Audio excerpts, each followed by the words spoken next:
कोकणचो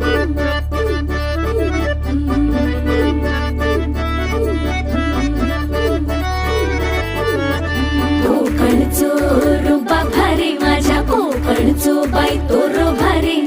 दिसते भारी गणपतीची स्वारी, अन आला धादिस मामाच्या घरी. मालवण चिपळूण सावंतवाडी, माझ्या कोकण गावांचो दिमाग भारी.